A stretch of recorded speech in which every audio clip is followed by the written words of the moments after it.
Pashamylaram Sigachi chemical factory కార్మికుల పాలిట యమపాసంగా మారి డజన్ల కొద్దీ బతుకుల్ని బుగ్గిపాలు చేసి 36 అవర్స్ దాటిపోయింది. చీకటి పడుతోంది, మళ్లీ తెల్లారుతుంది. క్యాలెండర్లో తేదీలు మారుతున్నాయి. బాధితుల కళ్లల్లో చెమ్మ మాత్రం అలాగే ఉంది. గుండె లవసేలా రోధిస్తూనే ఉన్నారు. అయినా ఇప్పటికీ ప్రమాద ఘటనపై రావాల్సిన స్పష్టత రానేలేదు. కనీసం మృతుల సంఖ్యపై కూడా క్లారిటీ మిస్ అవుతోంది. తెలుగు రాష్ట్రాల్లో అతిపెద్ద పారిశ్రామిక ప్రమాదం పాసమైలారం సిగాచి దుర్ఘటన 4 మందిని బలి తీసుకుంది. వాళ్ల కుటుంబాల్లో పుట్టెడు దుఃఖాన్ని మిగిల్చింది. ఇప్పటికీ శిథిలాల్లోంచి శరీర భాగాలు బయటపడుతున్నాయి. 18 మృతదేహాలని గుర్తించి వాటిల్లో 13ంటిని కుటుంబ సభ్యులకు అప్పగించారు. మరో 10 మృతదేహాలకు DNA పరీక్షలు పూర్తయ్యాయి. ఇంకా 34 మంది పలు ఆసుపత్రుల్లో చికిత్స పొందుతున్నారు.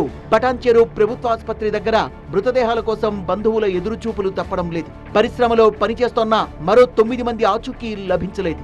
వీళ్ళందరి ఆక్రోశానికి బదులేది?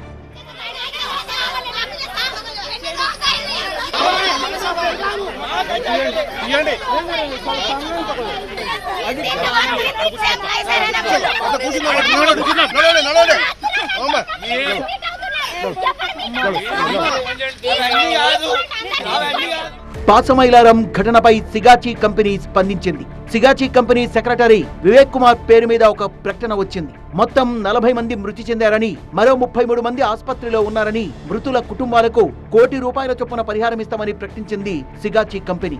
కానీ అధికారుల లెక్కలు వేరేగా ఉన్నాయి. ఘటన సమయంలో 36 మంది చనిపోయారని, 34 మంది ఆసుపత్రుల్లో చికిత్స పొందుతున్నారని చెబుతున్నారు. కనీసం ఘటనా సమయంలో ఇక్కడ ఎంతమంది కార్మికులు ఉన్నారన్న లెక్కలు కూడా హెచ్ఆర్ అధికారుల వద్ద లేవు. चिदम्बरम जी QC/QA में कितने आदमी काम करते हैं? QC/QA में करीब 15-20 आदमी होते हैं। उसके नीचे प्लांट में वो स्लैब्स के कितने काम है पूरा बोलने के? स्लैब के नीचे कितने काम करते हो शेड में? पूरा मिला के कितना होता? 63 बोल रहे हैं ना। हाँ, ओवरऑल 143 में 63 चले गया. 36 బాడీలలో 18 బాడీస్ని రికగ్నైజ్ చేశాము. ఆల్మోస్ట్ 16 బాడీలు పంపించాము, ఇంకా 2 పంపిస్తాము. ఇంకా 18 బాడీస్లో DNA టెస్ట్ కొనసాగుతున్నది. ఇంకా 11 మిస్సింగ్ ఉన్నారు. మిస్సింగ్ సంబంధించి అంత డెబ్రీస్ క్లియర్ చేసినామంతా. చేసిన తర్వాత ఇక్కడ కూడా ఆచూకీలో ఇది ఇక్కడ కూడా మాకు మిస్సింగ్ 11. ఇక్కడ మాకేమి ట్రేస్ అవుతలేదు. కానీ ఇప్పటి వరకు 45 మంది చనిపోయినట్లు స్పష్టంగా తెలుస్తోన్నా ప్రభుత్వం కానీ ఫ్యాక్టరీ యాజమాన్యం కానీ ధృవీకరించడం లేదు. అధికారులు చెప్తున్న లెక్కకు మార్చురీ వద్ద మృతదేహాల లెక్కలకు తేడా ఉండడంతో గందరగోళం నెలకొంది. బాధితుల కుటుంబ సభ్యుల పరిస్థితి అయితే అగమ్య గోచరంగా మారింది.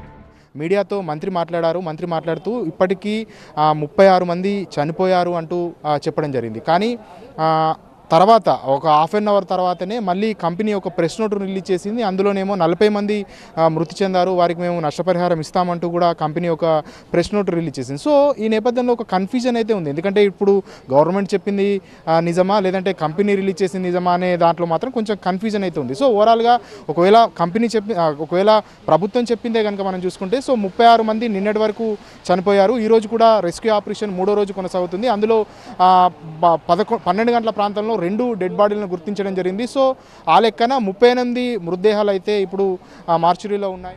మంత్రి ఏమో 36 మంది చనిపోయారంటారు. కంపెనీ 40 మంది పేర్లు బయటపెడుతోంది. మృతుల సంఖ్యపైనే కాదు, ఘటన కారణాలపై కూడా స్పష్టత లేనట్లేనా? 3 నెలల పాటు కంపెనీ కార్యకలాపాలని మూసివేసింది. ప్రమాదానికి కారణం రియాక్టర్ పేలుడు కాదని సిగాచి కంపెనీయే ప్రకటించింది. ప్రాథమిక దర్యాప్తులో కూడా అదే తేలింది. బయటి వ్యక్తులతో కమిటీ వేసి విచారించాలని సీఎం ఆదేశించడంతో పూర్తి స్థాయి విచారణ తర్వాతే అసలు కారణమేంటో తేలే అవకాశం ఉంది. ఇది micro crystalline cellulose manufacturing unit ఇది. సో ఆ మ్యానుఫ్యాక్చరింగ్ ప్రాసెస్లో ఎయిర్ హ్యాండ్లింగ్ యూనిట్లో కానీ లేకపోతే డ్రైయింగ్ యూనిట్లో కానీ ఎక్కడైనా లోపం జరిగి యొక్క బ్లాస్ట్ అయ్యేదానికి అవకాశం ఉంది అని చెప్పడం జరిగింది. సో ఇది ఫర్దర్ ఇన్వెస్టిగేషన్ చేస్తే పూర్తి డీటెయిల్స్ వస్తాయి. బట్ ప్రాథమికంగా డ్రైయర్ యూనిట్లో జరిగినటువంటి బ్లాస్టింగ్ తోటి ఈ యొక్క ఇన్సిడెంట్ జరిగింది. ఈ ప్రమాదానికి ప్రధాన కారణం రియాక్టర్ పేరడం కాదు అంటూ కంపెనీ కూడా ఈరోజు ప్రెస్ నోట్లో క్లియర్గా చెప్పడం జరిగింది. మొదటి నుంచి TV9 కూడా చెప్తుంది. ఆ రోజు జరిగినటువంటి బ్లాస్ట్ ఏ విధంగా జరిగింది అంటే అందులో మైక్రో సెల్యులస్ అనేటటువంటి పౌడర్ తయారు చేస్తున్న క్రమంలో ఏదైతే బ్రయర్ల నుంచి వచ్చేటటువంటి ఉష్ణోగ్రత అంటే వేడిగాలు ఏదైతే ఉందో అది పెద్ద ఎత్తున తీవ్ర స్థాయిలో రావడం వల్లనే ఈ బ్లాస్టింగ్ అనేది జరిగింది. పాసమైలారం ప్రమాదంపై BDL పోలీస్ స్టేషన్లో FIR నమోదైంది. బాధిత కుటుంబానికి చెందిన సాయి యశ్వంత్ దీనిపై ఫిర్యాదు చేశాడు. సిగాచి కంపెనీ యాజమాన్యంపై 105, 110, 117 బిఎన్ఎస్ సెక్షన్ల కింద కేసు నమోదైంది. ఎవరైతే కంప్లైంట్ చేశారో అతను కూడా ఈ పరిశ్రమలో ఏదైతే బాయిలర్ కావచ్చు, రియాక్టర్లు కావచ్చు, తదితర పరికరాలన్నీ కూడా కాలపరిమితి చెందినే వాడుతున్నారు కాబట్టి ఇట్లాంటి ప్రమాదాలు జరుగుతున్నాయంటూ కూడా ఎఫ్ఐఆర్లో అతను కేసు పెట్టడం జరిగింది. ఆ ఎఫ్ఐఆర్ కాపీ కూడా ఇంతకుముందు బయట కూడా రావడం జరిగింది. సో ఖచ్చితంగా కంపెనీ యాజమాన్యం మీద చర్యలు తీసుకోవాలంటూ కూడా బాధితులంతా కూడా డిమాండ్ చేస్తున్న పరిస్థితి కనిపిస్తుంది.